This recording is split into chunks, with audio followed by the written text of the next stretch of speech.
Yes, yes, what a beautiful day today. I'm happy to host one of the biggest name in Kisumu, I would say. We have a friend, a business person, and also a banker is here to talk to us about small medium enterprises, how you can grow your business, how you can get funding and do your business, how you can even proceed to build very big houses, buy your private car. Yes, welcome. Thank you very much, my friend. Yes. My name is Irene Omari. My other name is Mora, if you like. I'm a business person. I do printing and branding. I think one of the largest printing companies in Kisumu. I'm also an SME specialist, having been in SME or worked with SMEs for the past 12 years. So I have a vast experience of small and medium enterprises, how the small and medium-term enterprises run and how they grow. And for sure, I have been able to assist most business or SMEs grow from point A to point Z. So as the introducer has said, I'm also a banker with 12 years experience in banking and specifically in banking small and medium enterprises. So thank you very much for having me. Thank you. One thing I'm happy to hear is you grow a business from A to Z, not A to B. No. That's impressive. Before we move to why we're here today, tell us a little bit about your business. About my business, I said, and as I had prompted earlier, is I run a company by the name Top Strategy Achievers Limited. This is a printing and branding company. It's based at Alpha House on the ground floor, and it caters mostly for a niche of customers. And most of my niche of customers are people, I would say, corporates, NGOs, and medium and corporate kind of business. Whereas I also cater for small businesses, where I try also to brand the small businesses in a very short way. But my clientele fall between that line. So what we do is we do a lot of printing. We print hospital books, we print posters, we print banners, billboards, T-shirts, anything that you think can be printable or a name can be written into it. That is what we do. Thank you so much. Now you know, if you need any printing job, you have a T-shirt, you have a banner, you have whatever it is that you want to print. We have Irene Omari. She's at Alpha House. Visit her. Come do business with her. Thank you. Let's proceed to now small, medium enterprise. What is this? A lot of people just know it as SME, but they don't know exactly what is it. So, kindly, what does it mean if someone says small, medium enterprise? What type of business are these? So I'll give you actually two meanings. According to the EU segments small, medium enterprise as personnel doing businesses and have employed staff of 0 to 250. Okay. Yeah. They say anybody who employs then above 250 is basically not a small and medium enterprise, but a corporate. And other quarters again say small, medium enterprise are enterprises that run businesses whose worth is between, or turnovers are around, that is revenue. When I say turnovers, I mean their revenues are up of 5,000 to 50 million shillings. Yeah. So I would say that small, medium enterprises, I mean, in a local ways, anyone who does business. Yeah. I mean, you use your money to, you know, to do business, and you get money via profits. Yeah, true. In my way, that is the most local way of saying it. Yeah, true, Yeah. true. Yeah. That's good. Anyone who does business, or anyone who does business uses his money to do business, thereafter get profits. Yes. That's who an SME is. Yes. Thank you. Now, who do you consider to be an SME? What type of business do you consider? Yeah. So as I said, it's good to segment. Yeah, yeah. Because we have small, Yeah. and then we have medium. Medium, That's why they're called small, medium enterprises. True, true. So depending with what you're asking me to say who is a small enterprise or who is a medium enterprise. Yeah, so true, I'll true. give you a small enterprise. A small enterprise, I would consider Mama Mboga. Mama Mboga. I would also consider Mama Mitumba, most of the clothes we wear. I would also actually consider the Jua Kali sector. In the Jua Kali sector is where you find your doors being made, you find your beds being made, you find your, those ones are small enterprises. Yeah, yeah. Because their earnings, most of the time you find their turnovers are between maybe a year turnover of probably 0 to maybe 500,000 and probably $1 million a year. Okay. $1 million would be stretchy, at times, And then medium enterprise now is businesses that have at least grown their turnovers to go above 50 million shillings a year. So these are medium enterprises. You look at distributors, you look at wholesalers, you look at manufacturers who are a bit, not at a corporate level manufacturer. So those are the kind of medium enterprises we'll look at, Thank you. Let's move a notch higher. We've described what a medium enterprises is. We've given examples of who they are. Now let's talk about the finance, because these people need money to run their business. They need money to operate their business. Now, from your finance background, how can the small medium enterprises access credit? Because that is where we have a lot of problem in accessing credit, so that they can be able to proceed or run their business well. A very good question. How I would probably answer you is two ways, because you have not segmented between small and medium. Medium enterprises have, because they have grown over the years, they have a structured way. They know how to access credit. They've been able to know the discipline of banking. And they know that the moment they bank, then their cash flows can be determined by the bank. But small enterprises is where there's a challenge in terms of access of funds, and that's why we are finding most small enterprises going to Shylocks, accessing very huge credits that then affect their cash flows. And then, of course, they will fail to pay. So, first of all, I think it's the discipline. And for me, if there's anything that the first route that I would want or assist small enterprises is through capacity building. There's a knowledge gap in the small enterprises where they do not believe in the normal banking. So then they're not able to access the direct funds from the banks. And that is why there is need for capacity building. There is need for training, and the government investing a lot of money in small enterprises by basically training this particular cadre of people on how to manage their finances, on how to be disciplined in terms of how they are supposed to be banking. Because the only way a bank is able to determine your cash flows is actually through the bankings that you do on a daily basis.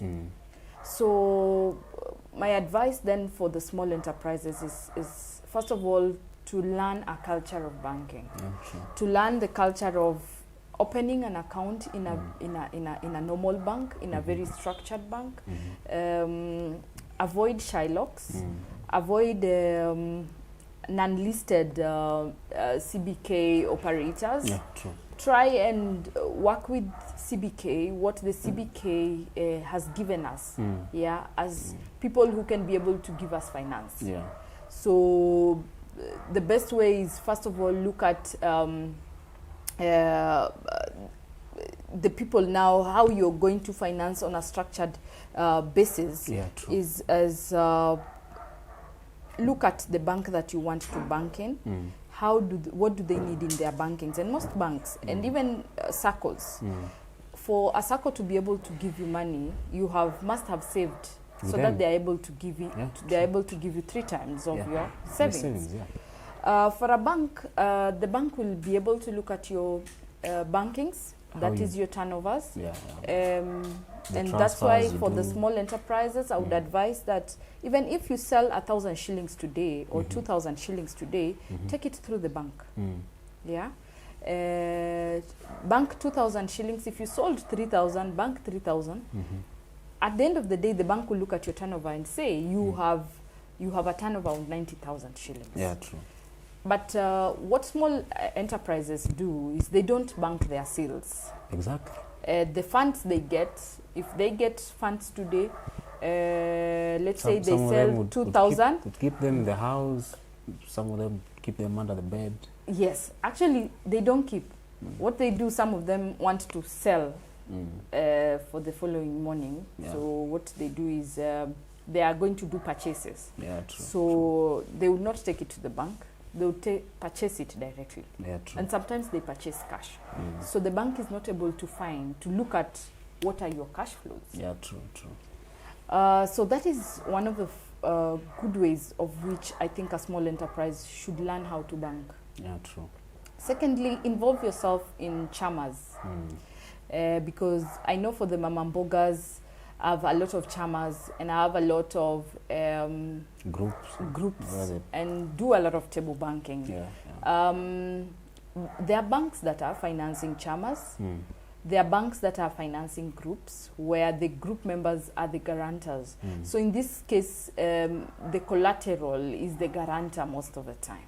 So that's another way of advising the small enterprises to access cash or access bank. And I was very happy to see our president, our newly inaugurated president, advising mamambogas and everyone else to look at structured ways. Let's get into chamas, let's do table banking, which our first lady has been very critical about table banking for a long period of time.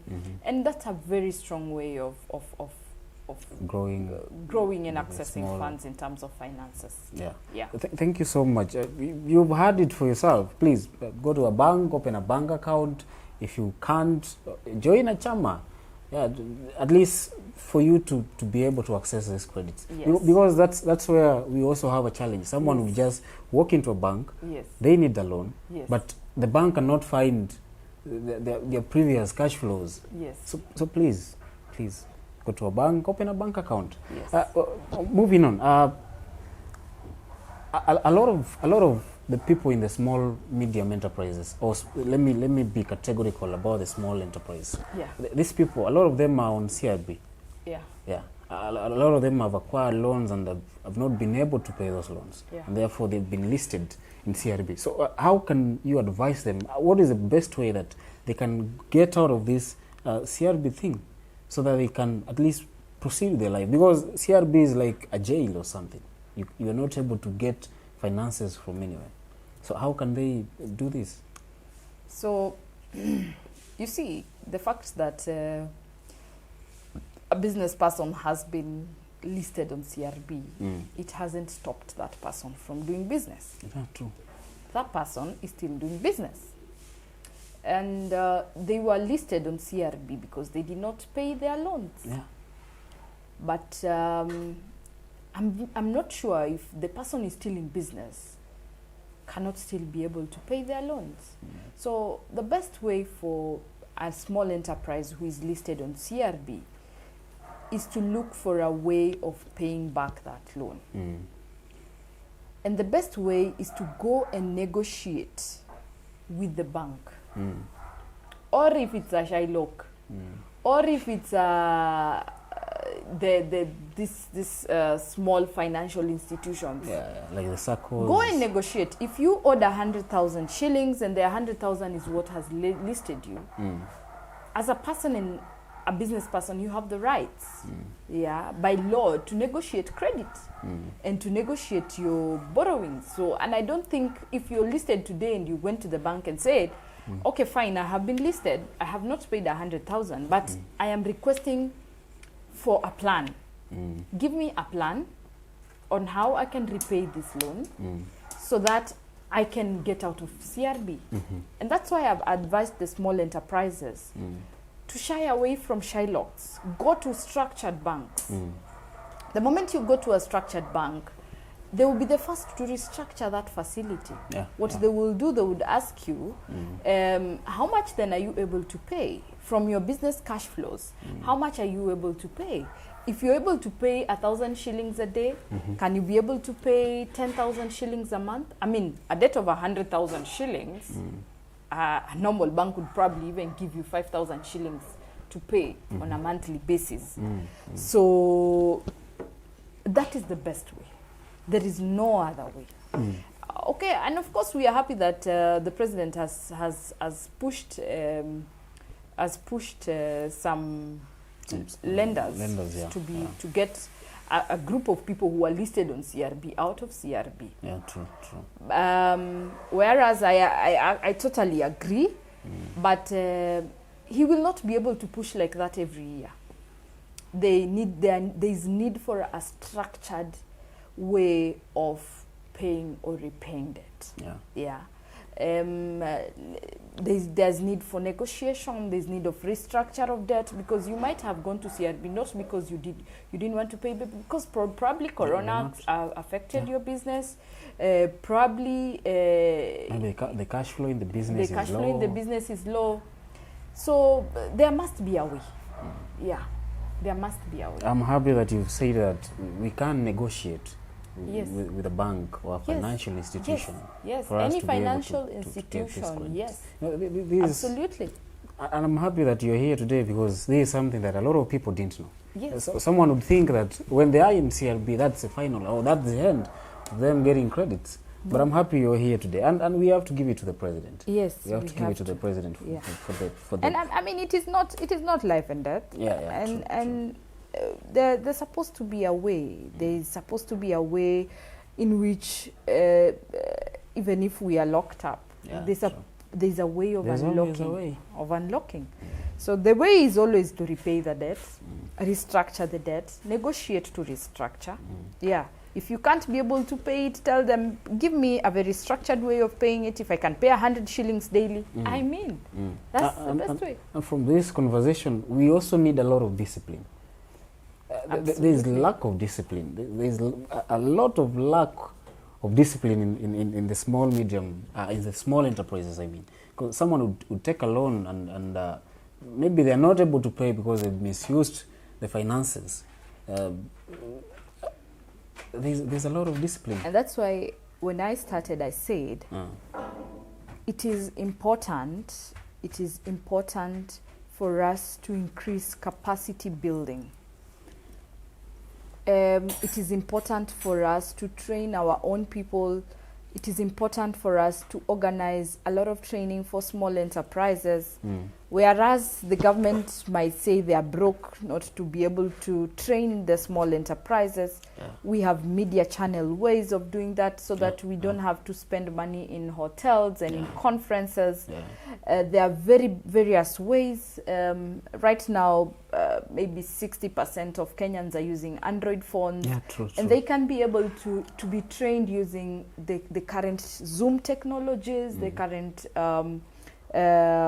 Teams technologies, so that then, and you know, at times even the television should be a means of training. I mean, how comes when we are launching or when we're in politics, then we have a lot of media coverage. I would want to challenge our media to cover capacity trainings. Yeah, true. Yeah, let us have morning shows. Let's not just have morning shows on politics.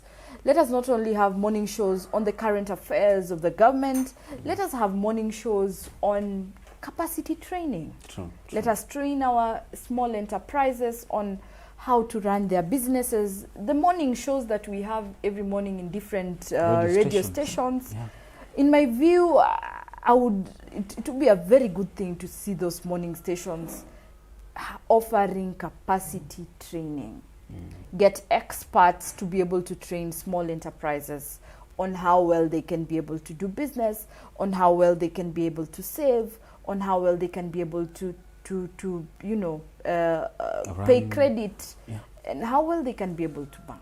Yeah. So that again, they don't shy away from the normal banking. They will go to Shylocks, they fail to pay. Yeah. Shylocks are on their necks. Yes. There is an appeal to the media, especially a lot of the small enterprises, they listen mostly to the radio stations. Yeah. There is an appeal. Let's have this training so that they be able to know exactly what to do and how to run their business. Yeah. Let us not make this radio station just for entertainment alone. I agree. Yeah. Thank you so much. Let me move to the next question. How can you advise the small enterprises on how to double their business? Because there is a need to. How can you advise them to double their business? My first advice, and this I tell most of my business friends and the small enterprises, you cannot double your business if you think about 50 by 100 acres of land every day. You think about owning houses on a daily basis. Yeah. I mean, on a normal basis, it's okay to think of a house, think of a house, think of a think of land. a car, but you can't double your business when you take all your profits and you take your cash flows to building a house. Yeah, true. Because when you do that, when today you are running a business and probably your profitability, your profit margins, probably how much does it cost you to build a house, by the way? A normal mansionette, it costs you maybe 5 million, 5 to 10 million shillings. Yeah, So if you want to take your cash flows to building a from house. 5 million, if you made probably in 2022 you made profits of 5 million shillings, and you take the 5 million shillings to you building a very big mansionette in town and in the rural area, would you double that business? You're not. So my advice is have a plan. In business, it's good to have a plan. And that is why when you go to a business class, Business 101 is develop a business plan. Yeah, true. Know that in 1 year, I want to take my business from point A to point B, point C to point D, so that the excess that you accrue from your business, if let's say you make 5 million shillings a year, then plan and say, out of the 5 million shillings I've made a year, 1 million I'll take into my development agenda. Yeah, true. Of which my personal development agenda in this case is building my own house. Then do not rush to building that house in the first year. In that case, what you're supposed to do is on year 1, save the 1 million shillings. Say my plan is to build it in 5 years, so that then you build it in year 1, year 2, year 3, year 5. You'll have 5 million shillings. Then you will build your house comfortably and you will have doubled your business. Because remember, if you are making 5 million shillings in terms of profit every year and you saved 1 million shillings every year, remember that you have 4 million that you can be able to do what? Build, do whatever you want. Yes. Wow. I think I need to come for some lessons. I really need to come for some lessons. And there are key things that we have to write in red here. There are a lot of key things that we have to write in red. We have the let them avoid the Shylocks and be able to access credit in normal way. Come to a bank, go to a circle, and develop. They also need to develop a culture of saving. Yes, develop a saving culture. Yeah, they also need to develop a Yes. culture of saving. Yes, most small enterprises do not believe in saving. Yeah. Most of them fear KRA, and most of them fear the statutory ways of doing things. But for us to be able to develop our economy to point A to point B and develop a sustainable economy is for us to stop fearing. Yeah? Get to know, that's why I say, let's learn on how to pay our taxes. Let's learn on how to save. Let's learn how to pay our health insurances. Let's learn the culture of insurance. Let's have the culture of saving for our education. Let's learn the culture of saving for our holidays. Let's learn those things. When we learn all those things and we plan ourselves very well, then we'll be able to save as small enterprises. And apart from saving as small enterprises, then again we will be able to grow our business. Yeah, true. So that we also have a saving culture where if today something happened, and that's why I fear for the small enterprises at times. And it's not because they don't make the money, they make the money, but I think what they lack is the capacity building, the knowledge. They lack the knowledge of saving, they lack the knowledge of, if I save today, if I take an insurance for my health, if you tell them to chuck 200,000, the thought in their mind is that if he chucks 200,000, that 200,000 he will do a lot with the business. Not forgetting, at times, health is emergency, and you can never know when you fall sick. True. When you fall sick and probably you're needed with 3 million shillings, what happens? You have to close your business. You have to close your business. You now have to look from Chango. Yeah. Yet you would have taken an insurance of 200,000 shillings. You understand? Yeah. If you look at how even emergencies get us, you find at times something has happened drastically. Corona has come. The business has gone down. Like, what happened? You don't have any savings. Yeah, you can't even venture into diversify the small business, because when you realize Corona, now people were looking for food. Or you couldn't, or if you are selling, let's say, hardware materials, nobody was building. People are hungry. People are hungry. The only thing they want is food. But if you had a saving culture, you'd diversify into selling food. Yeah. Wow. That's a very great conversation. Save. Be disciplined. Yes. Don't save. Someone once said that you save today and then your savings save you tomorrow. Yes. So we also need discipline, so that if you put up a plan or put up a goal, in 1 year you want to do this, don't interfere with that money. Just be disciplined enough, even if sometimes life is hard, of course, but at least just try and push yourself. Yeah, true. Thank you so much. And we cannot exhaust everything about the small and medium enterprises, and I hope we'll have another time to discuss more. But the last question, do banks organize for trainings? Do they have for trainings for these people? Yes, banks organize for trainings. And you cannot enjoy those services if you're not in the bank. Yeah. you first of all have to be banking in a particular bank for that bank to organize for the trainings. But I want to attest to you that most banks are organizing for capacity trainings, especially on SMEs, especially on the small enterprises. I've seen banks organizing for even how well to manage your taxes. But you see, you can't be able to access those trainings. Yes, if you're not in the bank, you have to start banking. Yeah. Be in the bank, get trained.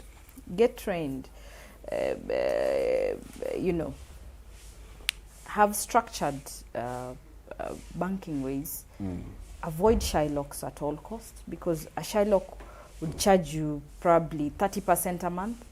You're not in business if you start asking for Shylocks for money.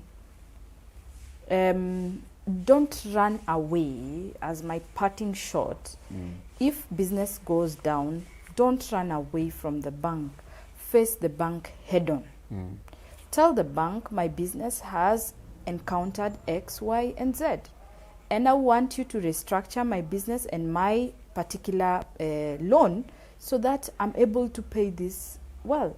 And even if you're not able to pay that, the business has gone and shattered, organize with the bank, tell the bank that, look, my business has shattered. Don't take away my security. Yeah? Give me 2 months grace period. Let me restructure myself. Yeah. And then restructure my credit for me. Yeah. Don't shy away from doing that. The law has given us. And even if a business person went to court today and said, I went to Bank X, I borrowed, my business went down. I went to them. But they were in a rush to sell my securities. My security. Trust me, you will win in court. Wow. But if you went to the bank and told the bank that and if you went to court and said, I went, restructured my credit, but I still didn't pay, then the court will say, sell that property. I mean, even if I owe you today, if I had your money and I owe you money today, and I tell you I'm not able to pay you today, allow me 3 months to pay. Would you first take me to the police, or you would give me the 3 months to pay? Give you the 3 months. It's that's how the logic works. Amen.